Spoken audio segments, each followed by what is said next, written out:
안녕하세요. 매일매일 습관처럼 매일행정법 정인영입니다.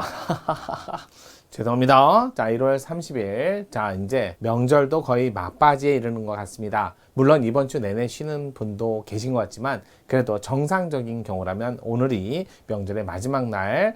자, 마지막 날은 늘 우울하죠. 아니에요. 내일부터 또 새로운 날이 시작된다 생각하시고요. 물론 또 쉬는 분들은 조금 더 여유롭게 쉬시고요. 할 거 하다 보면 여러분들이 원하는 바가 이루어집니다. 매일 하다 보니까 솔직히 말해서 뭐 그날이 다를 건 없잖아요. 이렇게 생각할 수도 있잖아요. 자, 오늘 문제는 뭐냐면요. 어제 이어서 어제는 뭐 대집행, 오늘은 질서 위반행위 규제법상 과태료에 관한 문제 살펴보도록 할게요. 자, 오늘 문제. 자, 바로 들어가 보겠습니다. 질서 위반행위 규제법, 이게 옳은 것을 찾으세요 했는데 질서 위반행위 규제법 먼저 살펴보지요. 요거 과태료에 관한 일반법이고요. 근데 이 과태료에 관한 일반법인데 개별법 많아요. 개별법 많은데 이 법에 뭐라고 써있다? 참 특이해요. 5조에 뭐라고 써있냐면 이 법과 다른 규정이 있으면 이 법과 다른 법률이 있어도 이 법이 우선한다. 이렇게 써 있어요. 이 법이 우선한다. 그러니까 개별법보다도 이 법이 우선하는 이상한 일반법이에요. 그래서 08년도에 만들었다가 다툼이 있었는데 11년도에 어느 정도 정리가 다 돼서 그냥 일반법인데 개별법보다 우선하는 법이다. 그래서 과태료에 대해서 여기 분쟁 절차가 이의 신청을 하게 돼 있고, 그러고 나서 비송사건 절차법에 따라 자, 여기서 일반 법원 관할법원에서 과태료 금액을 정하는 방식의 비송사건 절차법. 그래서 비송사건 절차법이 우선 이의 신청을 해서 당해 과태료를 소멸시키고, 자, 상실시키고, 그러고 나서 비송사건 절차법에 따른 관할법원에서 과태료 금액을 따로 정하고, 그래서 나중에 집행은 검사의 명령으로 이렇게 돼 있어서 아무리 개별법이 있어도 이 법대로 갑니다. 이 법이 우선하니까. 그래서 과태료 분쟁 절차는 이의 신청하고, 그러면 당해청에 가서 이의 신청을 하면 당해 과태료는 상실되고, 그래서 그 당해청에서는 자료를 관할법원으로 송부해요. 그럼 관할법원에서는 과태료 금액을 정하는 거죠. 그래서 더 이상 다툼이 안 생기면 항고 재항고도 다 할 수 있지만 안 생기면 그러면 이제 집행은 검사의 명령으로 하게 돼 있어요. 참 신기하죠. 그러니까 이게 참 신기한 법인데 이걸 개별법보다 우선합니다. 나머지 과태료에 관한 질서 위반행위 규제법 일반법으로서 내용은 다 암기 좀 하실 게 좀 있어요. 거기에 다 5년 두 번 나와요. 제척기간 5년, 소멸시효 기간 5년.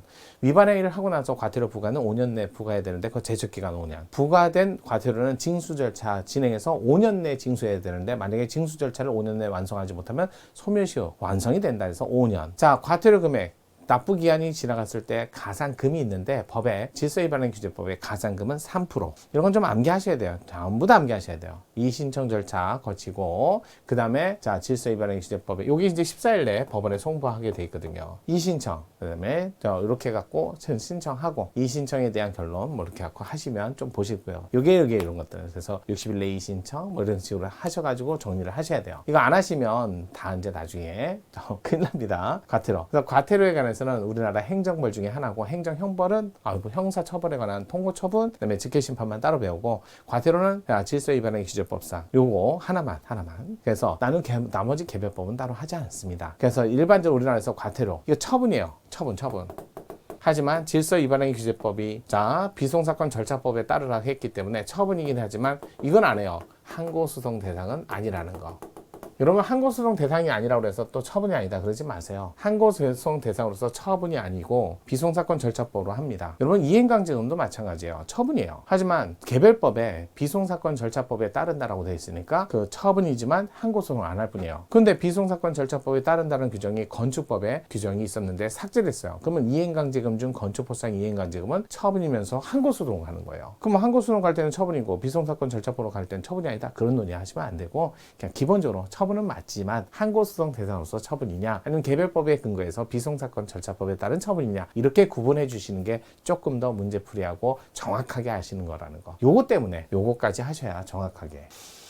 자, 볼게요. 자, 일단은 옳은 것을 찾으세요. 질서위반행 규제법 과태료는 형벌 아니죠. 질서벌. 두 번째, 질서위반행 규제법에 의하면 자신의 행위가 위법하지 아니한 것으로 오인 7조죠. 7조. 오인의 정당한 이유까지 따져야 돼요. 그래야 부과하지 않는다. 정당한 이유 있네요. 맞는 지문이네요. 2번이. 3번, 과태료 부과권자는 개별법이 정함 없지. 법원이 형법에 따라 정하며 형법?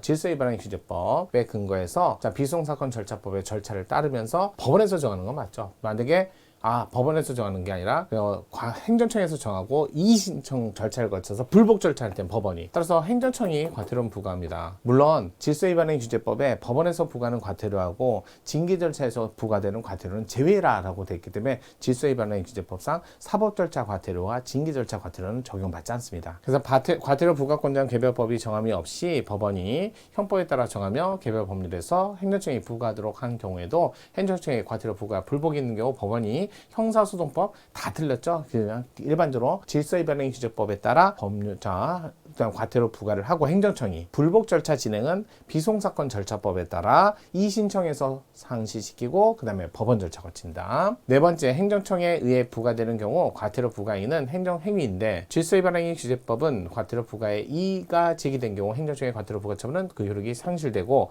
이의를 제기받은 부과행정청은 14일 내 관할 검찰이 아니라 관할 법원에 14일 내에 통보해서 검사가 과태료를 부과하는 게 아니라 법원에서 정하고요. 검사는 정한 과태료를 불복 절차 다 종료되면 명령에 따라서 집행을 하게 돼 있죠. 그래서 정확하게 하는 게 좋습니다. 자, 오늘은 과태료에 관한 구체적인 분쟁 절차에 관한 문제를 조금 봤어요. 물론 정당한 이유가 있어야만 오인에 과태료를 부과하지 않는 경우가 생기는 거 이거 알아두시고요. 자, 그래서 오늘 과태료에 관한 문제 살펴봤습니다. 꽤 그래도 조금 생소한 문제 같기도 하니까 좀 잘 정리해 주시길 바랄게요.